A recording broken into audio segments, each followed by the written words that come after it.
Hi guys, and welcome to another World of Warcraft video. This is going to be a bit different because I really haven't done any kind of top list type videos, and this technically isn't going to be one of those. This is just going to be 3 simple tips with a couple bonus tips that are going to be put into this video. So without further ado, let's get into my tips.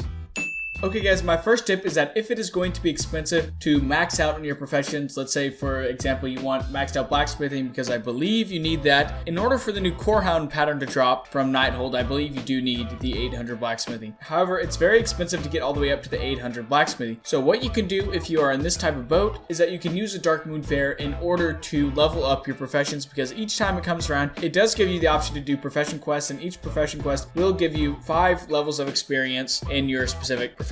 So guys, do not be a fool like me. Do not buy materials that you don't need when you can use this to level up, and don't waste materials trying to level up if you don't need to. It will save you a ton of gold or make you a ton of gold in the long run. Now, do keep in mind that these tips will vary in their areas of applicability and in values of their usefulness whenever you do actually apply them to their given situation. However, these are things that I did learn about semi-recently, and I do think that they could come in handy.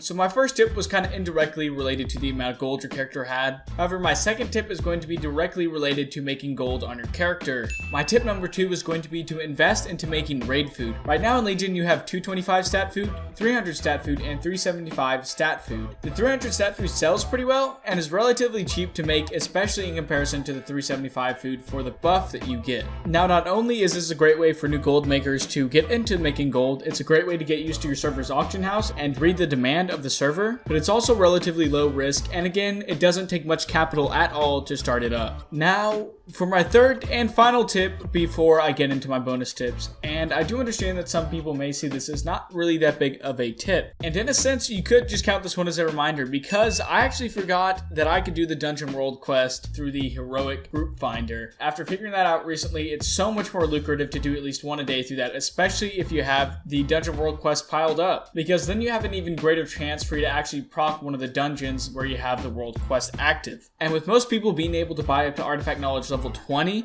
this becomes even more lucrative and a pretty good source of artifact power. Now I have 2 bonus tips, and these are going to be relatively small tips that I didn't think actually deserved their own spot. And the first one I actually only really learned about recently. I had been doing it before, I just hadn't realized that it was going on. I just thought I got lucky or something with RNG, which is kind of weird to think about and kind of embarrassing as well. So the first of the 2 quick bonus tips is that if you log out in a well-rested area, it will log you out immediately. That's it. It's pretty basic. Again, it's just a tiny little bonus tip. And the second one is going to be that if you queue up into a battleground that you don't like or that you think you will lose, make sure to grab a Hellstone before you leave. That is simple as well, very short, very quick. And guys, that is pretty much going to be it for this video. Also, let me know what you think. If you think doing something like a quick 1-question Q&A at the end of the video would be a good idea. I saw it in one of Bellular's videos recently, and I really like the idea, and I think I'm probably going to do it regardless, but if you want to give feedback anyways, I would appreciate it. And thank you guys very much for watching. Please enjoy your time in the World of Warcraft.